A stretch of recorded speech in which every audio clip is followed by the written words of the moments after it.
I'm sorry, madam. We have a certain standard here. The waiter said it loud enough for the whole dining room to hear, looking the curvy woman up and down with open distaste. Perhaps you'd be more comfortable somewhere else. Somewhere that suits your type. And he refused to seat her. In front of everyone. At Aurelia, the most exclusive restaurant in San Francisco. A heavy-set woman in a plain wool coat was turned away from the door like something the rain had washed in, while the beautiful people at their candlelit tables smirked into their wine. She didn't argue. She didn't cry. She simply lowered her eyes and turned to go. But a man at the corner table had been watching the whole thing. And by the time dessert was served that night, Damiano Vitali, the most dangerous man in the city, would own that entire restaurant, every fork and chandelier in it, and the waiter who'd refused her would be apologizing to her on his knees on the marble floor. What none of them knew, not the cruel waiter, not the smirking crowd, not even the Mafia king himself, was that the plain, heavy woman they had all just humiliated held a secret that could bring that whole glittering palace to its knees with a single sentence. Here's how it happened. Her name was Eleanor Sutton. Everyone who knew her called her Nell, except that almost no one knew her at all. She was 51 years old. She was a big woman, broad and soft, gray coming into her dark hair, the kind of woman the world had spent 5 decades looking straight through. She'd been the fat girl, then the fat young woman, then the invisible middle-aged woman, and she had learned, somewhere along that long road, to stop expecting the world to be kind to her face. So she'd build a life that didn't require it. Nil d'indalone. She did it often, and she did on purpose at the finest, most exclusive restaurants in the country. Always in a plain coat, always without fanfare, always a quiet woman at a small table who watched everything and said almost nothing. The maitre d's of the world saw a frumpy nobody who'd wandered in above her station. They had no idea they were being judged. They had no idea that the heavy woman in the corner held more power over their futures than anyone who had ever walked through their doors. But we'll come back to that. The secret keeps. That particular evening, Nell had come to Aurelia. It was the most talked-about restaurant in San Francisco. Gilded, glittering, a 6-month waiting list, the kind of place where a single table cost more than most people made in a week. She had a reservation, made quietly under a plain name. She had come, as she always came, to do her work. And the maitre d', a sleek young man named Sebastian, who measured every human being who crossed his threshold by the cut of their clothes and the size of their body, took one look at Eleanor Sutton and decided she did not belong in his beautiful room. It started small, the way cruelty always does. He kept her waiting at the podium while he seated 3 parties who'd arrived after her. When she gently mentioned her reservation, he made a show of not finding it, frowning at his book, sighing. When she offered to show him the confirmation on her phone, he waved it away as if the very gesture were distasteful. "I'm afraid we're quite full this evening," Sebastian said, in a voice pitched to Carrie. "And we do have a dress code, and a certain clientele." His eyes flicked down her body and back up, slow, so she'd be sure to feel it. "I really do think you'd be happier somewhere more suited to you. There's a lovely casual place down the hill. Very generous portions, I'm told." The nearest tables tittered. A woman in diamonds hid a smile behind her hand. A man in a silk jacket murmured something to his date that made her laugh. And Nell Sutton, who could have, with one phone call, had Sebastian fired before his shift ended, who could have, with one sentence in print, emptied that dining room for a year, simply stood there and absorbed it. Because that was the other thing 5 decades had taught her, that making a scene only gave them more to laugh at. That dignity, real dignity, was the one thing they could never take if you refused to hand it over. "I understand," she said quietly. "Thank you for your time." And she gathered her plain coat around herself, and she turned to leave, with her chin up and her heart cracking quietly inside her chest the way it had 1,000 times before. She made it 3 steps toward the door. "She'll have my table," said a voice. The whole room went quiet. The man who had spoken was sitting alone at the best table in the house, a corner table, candlelit, with a view of the whole glittering room. He was perhaps 45, dark-haired, in a charcoal suit that fit him the way water fits a glass. He hadn't raised his voice. He hadn't needed to. There was a stillness to him that made the entire restaurant go quiet the moment he spoke, the way a forest goes quiet when something large moves through it. Sebastian's face drained of color. "Mr. Vitali," he stammered. Of course, I didn't realize the lady was with. "She isn't with me," Damiano Vitali said. He rose from his chair, unhurried, and crossed the room to where Nell stood frozen near the door. "I've never seen her before in my life. That's rather the point." He stopped in front of her, and for a moment the most dangerous man in San Francisco simply looked at the woman everyone else had looked past. "I watched a man humiliate a stranger for the crime of being hungry while not being thin. And I watched her take it with more grace than every person in this room combined."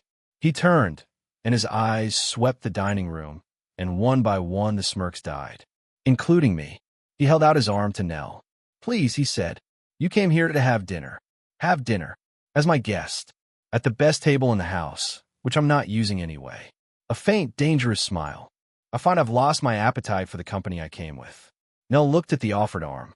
She looked at his face, searching it the way she searched everything, for the angle, the cruelty hidden underneath the catch.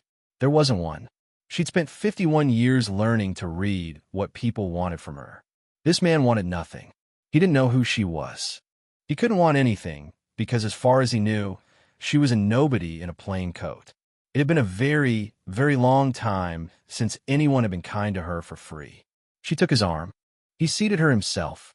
He pulled out her chair. And then, while the dining room pretended not to watch and watched every second, Damiano Vitali asked, very pleasantly, to speak with the owner of Aurelia. The owner came scurrying, a nervous man named Halloran who managed the place for interests he didn't like to name out loud. And what passed between him and Damiano Vitali, in low voices near the kitchen door, no one at the tables could hear. But they could see Halloran go pale. They could see him nod again and wipe his hands on his trousers. They could see him take out his phone with shaking fingers and make a call, and then another. By the time the appetizers arrived, a price had been named. By the time the main course was cleared, papers were being printed in the back office. And by the time dessert was set down in front of Eleanor Sutton, a trembling souffle that the kitchen had, suddenly, taken exquisite care over, Damiano Vitali owned Aurelia. The building, the name, the chandeliers, the 6-month waiting list, and every single member of the staff. He had bought an entire world-famous restaurant in the span of one dinner, the way another man might buy a bottle of wine, because a waiter had been cruel to a stranger. Nell watched it happen across her appetizer, her main course, her dessert, watched a man quietly rearrange an entire corner of the world with a few low words and the stroke of a pen, not out of greed, but out of something closer to principle. She didn't know whether to be appalled or moved. She landed somewhere over the souffle on both. "You didn't have to do that," she said. "Buy a whole restaurant. For a stranger you'll never see again." "I know," Damiano said. "That's rather the entire point of doing it."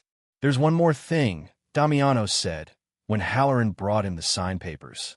He looked across the room at Sebastian, who stood frozen by the podium, understanding at last exactly what he had done and to whose new property he had done it. "My matron owes a guest an apology," Damiano said softly. "Send him over." Sebastian crossed that dining room like a man walking to his own execution. When he reached the table, his polished arrogance had collapsed into something small and gray. "Madam," he began, I'm so deeply sorry. There's no excuse. I was cruel, and I was wrong, and—" "On your knees," Damiano said. Not loudly. He never said anything loudly. "You looked down on her from a great height all evening. You can look up at her for once." And Sebastian, in front of the diamonds and the silk jackets and every person who'd laughed, got down on his knees on the marble floor beside Eleanor Sutton's chair and apologized to the woman he'd turn away at the door. Here is the thing, though. Here is the thing that told Damiano Vitali, watching, that the woman across his table was someone extraordinary. She didn't enjoy it. A lifetime of being humiliated, and handed her humiliators on a plate at last, and Nell Sutton just looked tired and sad. "Get up," she told Sebastian gently. "Please. This isn't what I wanted. I just wanted dinner." She looked up at Damiano. He's frightened, and he's ashamed, and that's enough. Let the poor man stand up. Damiano studied her for a long moment. You're a strange woman, Eleanor Sutton, he said quietly. I just handed you the whole world apology, and you gave it back. Cruelty's easy, she said. Anyone can do it. Mercy's the thing that costs you something. She picked up her dessert spoon. Besides, I've found that the people who are unkind to a stranger usually do a much better job of punishing themselves, in time, than I ever could. She had no idea how right she was about to be proven. He stayed. Of course he stayed. He sat across from her in the restaurant he'd just bought, and he let his dinner go cold, and they talked. It was the strangest evening of Damiano Vitale's life, and he had lived a very strange life. Because Eleanor Sutton was not afraid of him. She knew who he was. Everyone in that city knew the Vitale name, knew what it meant, knew the kind of power that didn't buy restaurants on a whim unless the whim was backed by something with teeth. She knew, and she simply wasn't afraid. She talked to him like he was a man. She disagreed with him. She made a dry, quiet joke about the souffle that made him laugh out loud, which startled the entire staff, none of whom had ever heard the sound. Who are you, really? For just a second, something flickered behind her eyes. A secret surfacing and then sinking again. I'm nobody, Nell said lightly. Just a woman who's eaten a lot of dinners alone. It wasn't a lie. It just wasn't the whole truth. And Damiano Vitale, who had spent his life reading the spaces between people's words, knew there was a great deal she wasn't saying. But he didn't push. He'd learned, somewhere in the cruelty of his own world, that you let a frightened thing come to you in its own time. Why do you eat alone? He asked instead. She was quiet for a moment. Because for 51 years, she said, the only way I could get the world to take me seriously was to make sure it never saw my face.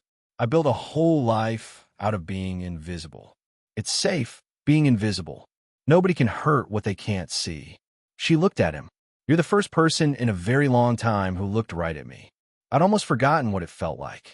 I'm not sure I like it. It's a bit like sunlight after you've lived in a cellar. Damiano Vitale looked at this big, plain, extraordinary woman across the table of a restaurant he'd bought for her, and felt something move in his chest that he hadn't felt in 20 years. You're doing it too, she said softly. Doing what? Hiding. You wear that stillness the way I wear this plain coat. You've made yourself into something people are too frightened to look at closely, so they never have to see the man underneath. She studied him. We're not so different, you and I. We both worked out young that the safest thing was to make sure nobody ever really looked. When's the last time someone sat across from you and wasn't either terrified of you or trying to use you? Damiano was quiet for a long moment. I genuinely can't remember, he admitted. You? Same, Nell said. Maybe that's why I took your arm. One invisible person recognizing another across a crowded room. And something passed between them in the candlelight. Not the lightning of young love, but something rarer and steadier and far more dangerous. The deep, disbelieving relief of being, for once in a long life, correctly seen. Then I'll be patient, he said. Come back tomorrow. Let me feed you again. I own the place now. Turns out I have a table. And against every instinct she had, Nell Sutton smiled and said yes. What Damiano Vitale did not know, what he would only learn 3 nights later, when everything came apart, was why a restaurant like Aurelia had been so very easy to buy. Aurelia wasn't really a restaurant. Not underneath. It was a laundry. A beautiful, gilded machine for washing the dirty money of Victor Moreau, Damiano's oldest and most dangerous rival, a man who had spent 30 years building something Damiano never had: respectability. Moreau didn't want to be feared. Moreau wanted to be invited. He owned restaurants and galleries and a box at the opera. He gave to charities and shook hands with the mayor. His whole empire ran not on terror, but on the clean, golden sheen of legitimacy. And Aurelia was the crown jewel of that sheen, the place where his black money was scrubbed white over candlelight and souffle. And Damiano Vitale, on a whim, to defend a stranger's dignity, had just bought it out from under him. Moreau came for him 3 nights later.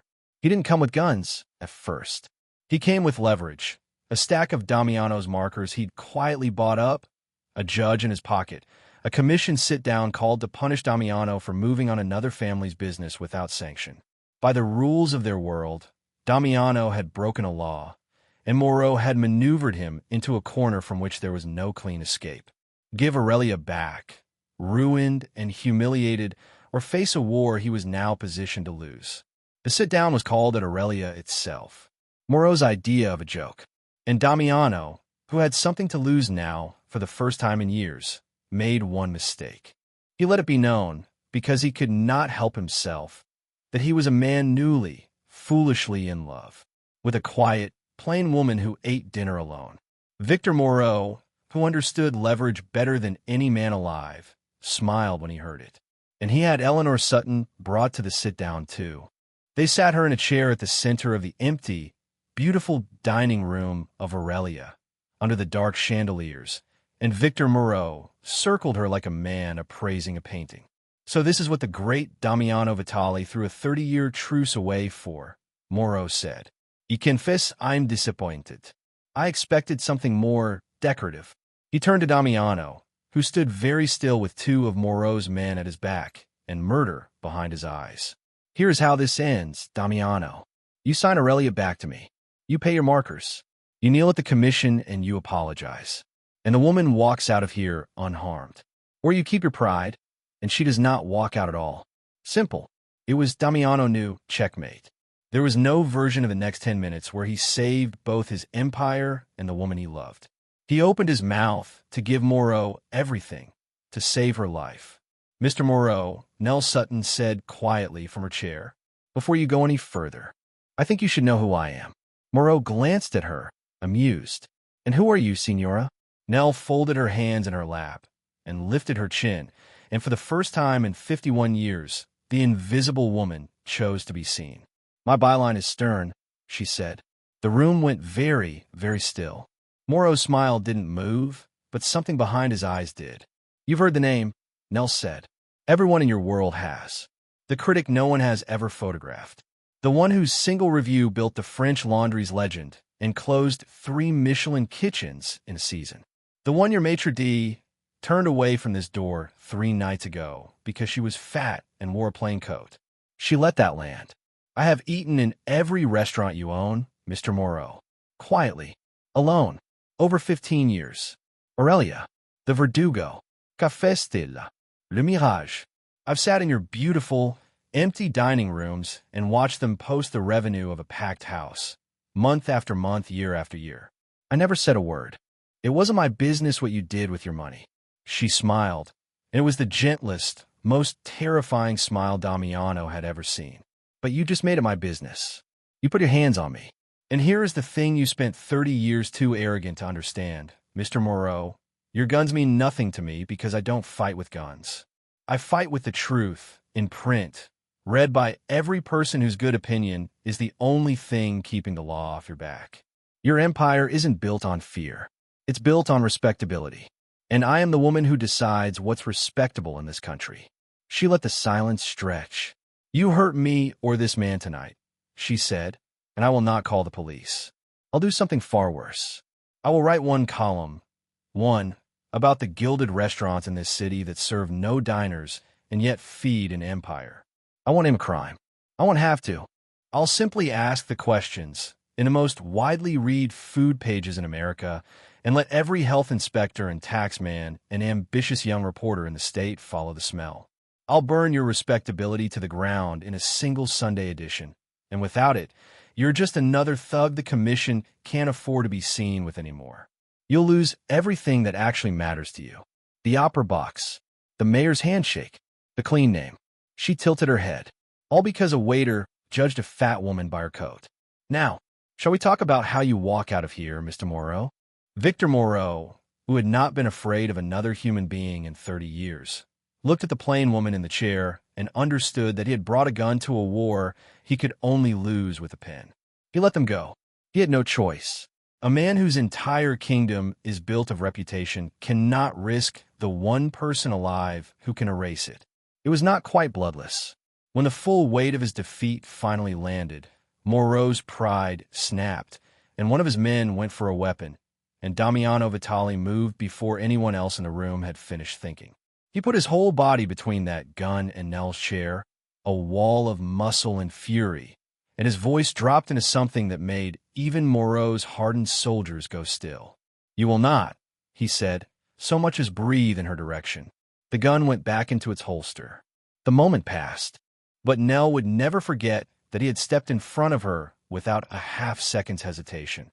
That even after he'd learned she could save them both with nothing but her name, he had still chosen to shield her with his life.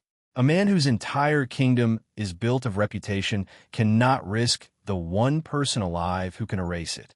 He signed away his claim on Aurelia rather than have Stern turn her nose toward his other rooms. He withdrew his markers. He swallowed the humiliation, because the alternative, exposure, scrutiny, the slow unraveling of 30 years of careful legitimacy, was so much worse. What became of Victor Moreau in the months that followed, as a quietly devastating little column began, every few weeks, to wonder aloud about certain beautiful empty restaurants, is a longer story than we have tonight. It is enough to say that the gilded sheen did not last, and that a man who lived for respectability lost it one careful sentence at a time. And Sebastian, the maitre d', who had judged a woman by her size and turned away the most powerful diner in America, he spent the rest of his career telling the story to anyone who'd listen. How he'd looked at the great Stern and seen nothing but a fat woman in a plain coat. It became a kind of legend in the restaurant world, a ghost story chefs told their staff. Be kind to the quiet ones at the small tables. You never know who's watching. You never know who they really are. As for the diamonds and the silk jackets, the beautiful people who had smirked into their wine while a woman was turned away at the door, they learned, in time, exactly whose displeasure they had been laughing alongside. Aurelia, under Stern's quiet blessing, became the hardest reservation in America, and the story of the night they'd smirked at the great critic followed each of them through every dinner party for years. San Francisco is a small town at the very top. Everyone, eventually, heard whom they had laughed at. But that's not where the story ends. It ends a few weeks later at the best table in Aurelia, Damiano's restaurant now, run honestly the way Nell quietly insisted it be run. She brought her laptop. She was writing. "Another review?" Damiano asked, setting a glass of wine at her elbow. "My last one," actually, Nell said, under that name. She turned the screen toward him. "I'm retiring, Stauna." He read it. It was a review of a restaurant called Aurelia, but it wasn't really about the food. It was about a night when a man bought an entire restaurant to defend the dignity of a stranger he believed was a nobody.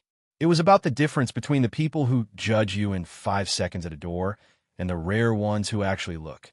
It was the warmest, most human thing the famous, feared Stern had ever written. And it was signed, for the first time in 15 years, with a real name. "Eleanor Sutton, you're giving up your anonymity," Damiano said quietly. "Your whole power. You built your entire life on no one seeing your face." "I built my entire life on hiding," Nell corrected gently, "because I believe the only thing the world would ever do with my face was laugh at it." And then a dangerous man stood up in a crowded room and looked right at me when he had no reason to, and didn't laugh. She closed the laptop. "I've spent 51 years being invisible because it was safe. I think I'd rather be seen and be loved than be powerful and be alone. I think I'd rather have you."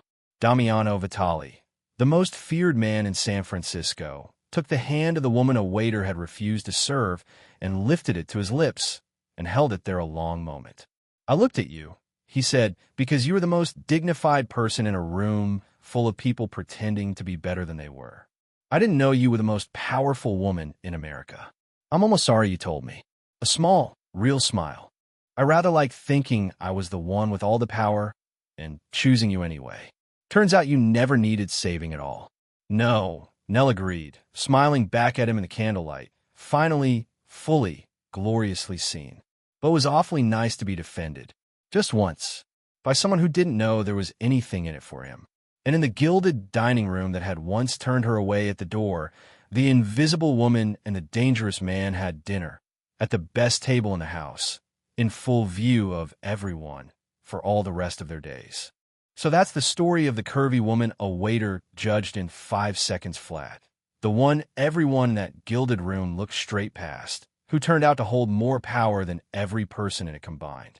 I want to ask you something tonight, and I really want to know, so tell me down in the comments. Have you ever been judged on sight, written off in a single look because of how you're built, or how you're dressed, or how much room you take up in the world? And did you ever get the chance to show them, even quietly, just how wrong they were? I want to hear that story. Somebody scrolling past tonight needs to read it. And if Nell reminded you that the quiet ones at the small tables are so often the ones holding all the real power, do me one favor before you go. Tap that like button, share this with someone the world has been too quick to underestimate, and subscribe because the next story is one of the best I've ever told, and you will not believe who walks through that door. I'll see you there.